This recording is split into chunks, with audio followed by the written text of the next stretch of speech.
Olá pessoal, sejam todos muito bem-vindos ao canal da Burgos Eletrônica. Aqui é o Luiz Carlos Burgos falando com vocês mais uma vez. Curiosidades da eletrônica, melhoria nos amplificadores de áudio. Nas outras aulas eu falei para vocês que ao longo dos anos, décadas, os amplificadores foram sofrendo melhorias nos circuitos, principalmente os amplificadores de potência maior, visando a dar maior estabilidade, redução de ruídos, distorções, aquecimento, etc. E eu falei que nós fizemos, na verdade, 3 aulas sobre essas melhorias. A primeira aula nós falamos sobre o Current Sense, ou Current Source, que é fonte de corrente. São transistores 1, 2, ou um transistor comum e um MOSFET ligado na linha de mais B, a corrente passa por ele primeiro. Nós falamos sobre o Current Sink, que são transistores 1, 2 ou um bipolar e um MOSFET ligado ao terra ou ao negativo do circuito, a corrente passa por ele por último, tá?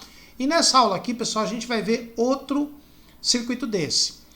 Os circuitos que nós estudamos nas aulas anteriores, eles são usados para alimentar um ramo do circuito, uma linha, um caminho. Esse circuito que a gente vai ver nessa aula aqui chama-se Current Mirror, ou espelho de corrente, ou corrente espelhada. É um circuito utilizado para alimentar 2 ramos de um circuito, do circuito amplificador de áudio. Tá? Então nós temos aqui, ó, o Current Mirror, tem um circuito aqui e tem um outro mais bem elaborado aqui. Mas antes de explicar para vocês como é que funciona isso aí, pessoal, mesmo esquema de sempre. Quem está aqui pela primeira vez no canal, por favor, inscreva-se no canal, ativem as notificações para você ser informado dos vídeos e lives que fazemos aqui no canal todas as sextas às 19 horas. Se você gosta do nosso conteúdo, quer e pode ajudar o canal financeiramente, torne-se membro. Clicando no botão Seja Membro, você ajuda o canal e nós oferecemos vídeos, cursos, lives e promoções exclusivas para os patrões. Você que já é membro, muito obrigado pela ajuda que vocês nos oferecem. E aqui na descrição do vídeo você pode adquirir todos os cursos da Burgos Eletrônica por apenas R$500, boleto, cartão, pode dividir, etc, do jeito que você achar melhor. E aí você me ajuda a montar o meu computador novo, minha nova ferramenta de trabalho, e ao mesmo tempo eu ajudo vocês com material de estudo aí à vontade, incluindo os cursos que a gente vai lançar daqui para frente, tá bom, pessoal? Então vamos lá. Vamos explicar aqui como é que funciona o espelho de corrente. Espelho de corrente são 2 ramos que trabalham com correntes próximas. Deviam ser iguais, mas na verdade elas não são iguaizinhas. Tem uma leve diferença de uma para outra. Mas a gente considera elas como iguais. Então observem que aqui, ó, primeiro como é que eu identifico esse circuito? São 2 transistores, um virado de frente para o outro, base com base, base de um ligado na base do outro, e um deles tem um coletor ligado direto na base. Tá bom? Olha bem a configuração. Base com base e um deles coletor ligado direto na base. Encontrou esse circuito aqui, é um Current Mirror, é um espelho de corrente, tá bom? Vocês vão encontrar nos amplificadores de áudio. Claro, os de melhor qualidade. Então, quando eu vou ligar o circuito, eu tenho aqui o resistor 10K, vamos supor que inicialmente os transistores estão desligados. Vai circular uma corrente pelo resistor, entre base emissor desse transistor e desse outro transistor, eles vão conduzir. Daí eu vou ter uma corrente coletor emissor nesse e nesse. Teoricamente elas deveriam ser iguaizinhas, mas não são, porque na hora que a corrente vem para cá, ela vai se dividir em 2. Uma metade vai para a base desse transistor e a outra metade vai para a base do outro transistor. Deveria ser metade, metade, mas na verdade não é assim. Vai um pouquinho mais de corrente para o transistor que tem o coletor ligado na base e um pouco menos de corrente para o outro. Então aqui vai um pouquinho mais, aqui vai um pouquinho menos. De modo que esse transistor aqui conduz um pouquinho mais do que o outro. A corrente na base desses transistores é de alguns microamperes, tá? Mas do lado esquerdo aqui é um pouquinho maior, que é aquele transistor que vai coletor com a base. O outra corrente é um pouquinho menor. Então dá uma pequena diferença. Para o funcionamento dos amplificadores, faz muita diferença essa pequena, ligeira diferença entre esses 2 ramos? Na verdade, não. Só se for um circuito extremamente crítico. Neste caso, a gente usa esse outro aqui, ó, com 2 transistores em cima e 2 embaixo.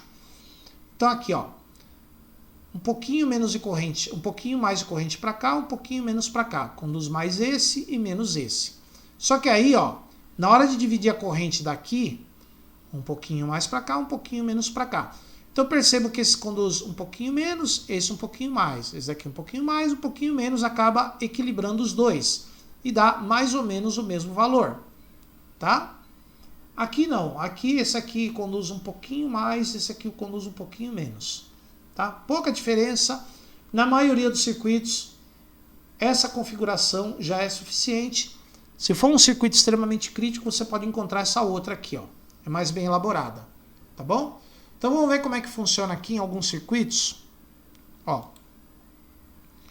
Então nós temos, ó, aqui um current mirror, um espelho de corrente, ó, tá vendo? Os dois transistores. Ah, pessoal, não importa a polaridade dos transistores, tá? Eles vão ter a mesma polaridade, o 2NPN e o 2PNP. No caso aqui são 2 PNP, tá vendo? Então eu tenho aqui, ó, base com base e um deles o coletor ligado na base, ó. Vocês podem observar, tá vendo? Um deles vai coletor para base. Então eu vou ter uma corrente aqui e eu vou ter uma outra corrente mais ou menos igual por aqui, ó. Corrente aqui que é igual à corrente daqui.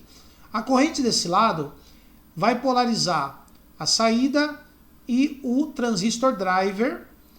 E a corrente desse outro lado vai polarizar esse transistor aqui. Esse transistor aqui, na verdade, ele é um transistor que detecta, junto com esse circuito, o overload, sobrecarga. Quando o sinal está muito grande, muito forte, esse transistor aqui vai conduzir, ele vai ativar esse cara que vai acender o LED da sobrecarga, do overload, tá bom? Então, quando o sinal está no nível correto, esse transistor aqui não vai conduzir, vai manter esse aqui desligado, vai manter o LED apagado. Aqui outro, ó, tá vendo? Ó? Aqui um outro, deixa eu aumentar aqui, ó. Aqui um outro espelho de corrente, tá vendo? Ó, dois transistores, um base com base, um de frente para o outro, coletor de um para base do mesmo, ó, um deles está coletor com base, porque daqui vai alimentar os dois caras, ó, daqui para cá, tá? Esse transistor aqui, ó, ele está alimentando esse transistor aqui do amplificador diferencial, que é o da realimentação negativa. Enquanto esse daqui, ele vai alimentar esse transistor que faz o papel do pré-amplificador. Tá bom? Então, observem. Aqui, ó. Um current mirror. Aqui é um current source. Tá vendo? Um ramo só. Current mirror são dois ramos. Tá? Base ligado na base e um deles coletor com a base. Da mesma forma esse aqui, tá vendo? Bem legal. O espelho de corrente. Esse circuito aqui, como eu falei, é usado para estabilizar o funcionamento, nesse caso, desses dois transistores aqui, dois pré-amplificadores, estabilizando o funcionamento deles. Na verdade, esse é o pré-amplificador, esse aqui é o da realimentação negativa, estabilizando o funcionamento dos dois transistores aqui na área do pré-amplificador. A gente já consegue um resultado muito bom em termos de amplificação para esse circuito todo. Tá bom? Aqui as fontes de corrente e aqui outra fonte de corrente, o current source. Beleza, pessoal? Então, se você gostou do vídeo, entendeu o que é o current mirror, dois ramos, um transistor em cada ramo, base com base, um deles coletor com a base, e aí a corrente nos dois vai ser mais ou menos igual. E vai manter os dois ramos ali estabilizados. Beleza, pessoal? Se você gostou do vídeo, dá um like. Se você não gostou, pode dar um dislike, seja do caso nos comentários. Vejo vocês aqui no próximo vídeo. Por enquanto, muito obrigado e até a nossa próxima aula.